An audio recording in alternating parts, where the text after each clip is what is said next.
Ooh, ooh, ah, ooh. Underdog.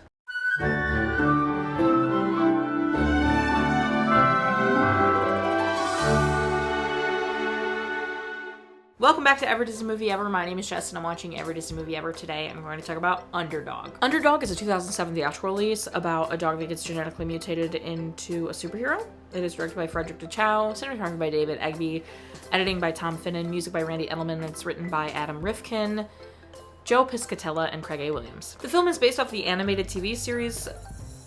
If you've never seen it, it's a treat. It stars Jason Lee as Underdog, Alex Neuberger as Jack, Peter Dinklage as Dr. Barsinister, Jim Belushi as Dan, and Patrick Warburton as Cad. Apparently, Underdog was played by a lemon beagle, and the note I found did say the lemon beagle's name was Shoeshine, but that's the name in the movie. They call him Shoeshine when he's not Underdog, so I'm a little confused. I don't know if that was actually the real beagle's name or not. Regardless, Shoeshine is a spectacular name for a dog, and I'm obsessed. Had a $25 million budget and made $65.3 million in the box office. Has a 16% on Rotten Tomatoes consensus, mostly forgettable adaptation that relies far too heavily on recycled material and sloppy production. Visually speaking, it's fine, but like think about what I'm comparing it to. We just watched Pirates of the Caribbean at World's End. So like compared to Pirates of the Caribbean at World's End, this is visually garbage. Like it actually is awful, especially visual effects wise. How is there such a gap in comparison? I get this had a $25 million budget and Pirates had a $300 million budget, but dude, it's so like nothing compared to Pirates of the Caribbean. Is it better than like some television releases, some older releases we have? Of course. But like compared to what is coming out in 2007 at World's End, I'm looking at you. Come on, we need to be doing better than this. Also, I really thought the mouths weren't gonna move when I heard the voiceover at the beginning, and then the mouths move, and you know how I feel about the dog's mouths moving. However, they weren't as atrocious as like Air Buddies or Chronicles of Narnia, animals mouth moving, but they were still horrific and I hated it. The biggest note I have editing wise is I think the transitions with the old theme and the like big U was unnecessary and not really motivated. It wasn't like a motivated choice for me. You could have just gone from scene to scene without that. And it felt like they were trying to go one way to like pay homage to the animated series, but then they were going another way, and so the edit just couldn't decide if it was gonna like take it more like a serious superhero movie or take it more like it's a fun little like George of the Jungle. It felt like it wanted to be similar to George of the Jungle while also similar to like a superhero movie. And those don't really mesh. George of the Jungle is so fine-tuned into its insanity that it works, and if you don't fully commit to that, it's gonna pummel and explode.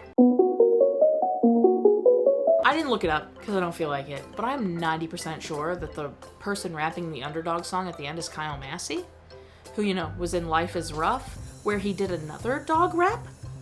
Did Kyle Massey just start rapping about dogs? Is that what he... The worst part of this writing-wise is the dialogue. It is actually garbage. It is so bad. The dialogue is so on the nose and so generic and so formulated. Like, it just isn't natural. No one would actually speak this way to each other. Like, it just wouldn't happen like this. And it's cringe. The funniest part of this movie is Patrick Warburton's character. He has the best lines, he's got the best jokes, and the rest of the movie is trash, honestly. The plot is super generic. It could have been any frickin' superhero origin story. Nothing about it, besides the fact that the dog ends up flying and saving people, makes it really Underdog themed to me. Like, I think they could have gone a whole different route. They tried to do this whole, like, he doesn't believe in himself because he made one really big mistake, but they never really focus on it again when that could have been really heartwarming and really beautiful. The kid, Alex, you were done so dirty. Jack is like the most generic, awfully executed character. I didn't care about him at all. Jim Belushi, I'd rather see you in K9. I don't know what you're doing here in this movie.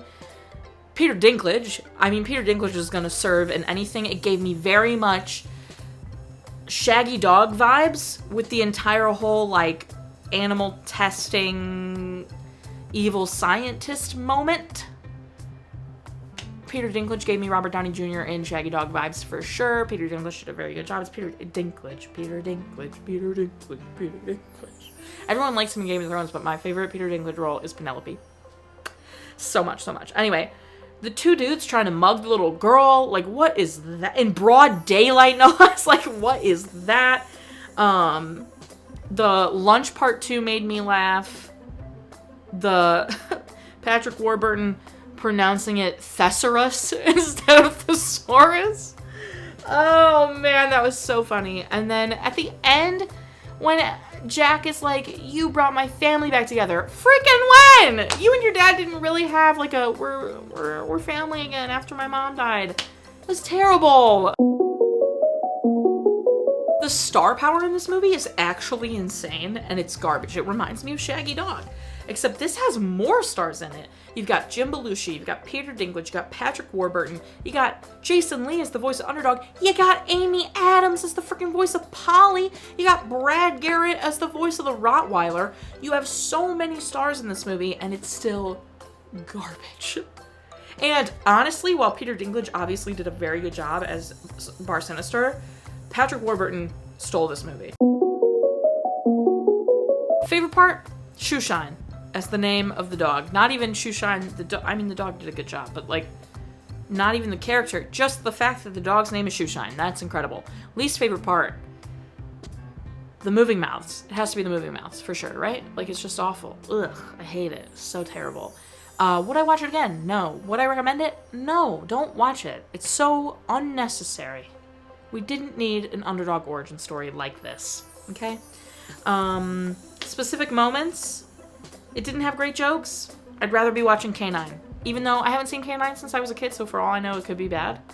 But I feel like it's gotta be better than this.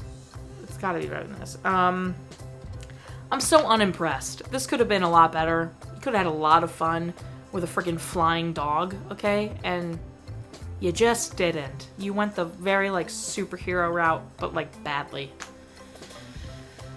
So, that's it. That's everything I have for Underdog, if you can freaking believe it, because I just can't. It's just so badly written, guys. My final rating is 4 sweaters. I don't know. Lemon Beagles. 4 Lemon Beagles out of 10. Our total movie count is... Our parent death toll is... Cry count is still the same. If you want to keep up with the movie and watch you when, follow me on Instagram and Twitter. You'll find out what movie and watch you when. I put up videos every Monday and Friday and sometimes Wednesday. Join Patreon. Got a tier starting at just $1. You get every video a week early, a coupon code for merch, and exclusive merch access. Tiers above that, you get daily trivia, bonus content, just anything and everything. Just go check it out. Buy merch. Merch is great. Merch is great. I got OG EDME merch on right now. Until next time, comment, like, and subscribe, but I'm not in charge of your life. You are, so you do it. And don't be Bar Sinister about it. Do do do do do do do do do do. Underdog.